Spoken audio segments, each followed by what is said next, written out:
পূর্ব সাইবেরিয়ার ইয়াকুতস্ক শহরটি শীতপ্রধান একটি শহর। এটি রাশিয়ার অধীন। এই শহরের তাপমাত্রা -40°C পৌঁছে যায়, সম্প্রতি -50 পৌঁছেছে। তবু এই শহরের মানুষেরা যায় না কোথাও। 1632 সাল থেকে এখানে মানুষের বসবাস শুরু হয়। সাইবেরিয়ার ইয়াকুতিয়া প্রদেশের রাজধানী এই শহরের জনসংখ্যাও 3.5 লাখেরও বেশি।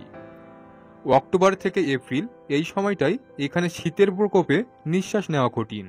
বাঁধাকপিতে যেমন পাতার অনেক স্তর থাকে, ইয়াকুতস্ক শহরের মানুষেরাও প্রতিদিন এই বাঁধাকপির মতো পোশাক পরেন।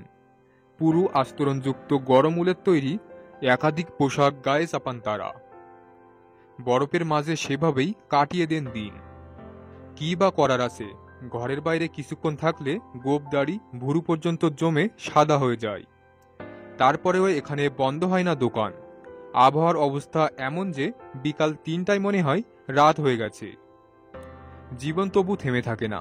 মানুষ দিব্যি রাস্তায় ঘুরে বেড়ান, দোকানে ভিড় জমান। বরফে ঢাকা রাস্তার উপর বরফে জমে যাওয়া মাছ বিক্রি করা হয়। মাছ তাজা রাখতে সেখানে কোনো রেফ্রিজারেটর প্রয়োজন হয় না। আবার আত্মীয় বন্ধুদের বাড়িতে বেড়াতে যান, পার্টিও করেন। অথচ সেই সময় বরফ এতটাই কঠিন হয়ে যায়, ড্রিল মেশিনেও তাকে কাটা মুশকিল। ঠিক কতটা প্রতিকূল থাকে আবহাওয়া, সেটা একবার ভেবে দেখা দরকার। একে তো পানি বলে কিছু নেই, সব বরফ। সুতরাং তেষ্টা মেটানোর উপায় জমাট নদী থেকে পাত্র ভর্তি বরফ নিয়ে এসে তা গরম করে গলিয়ে পান করেন তারা।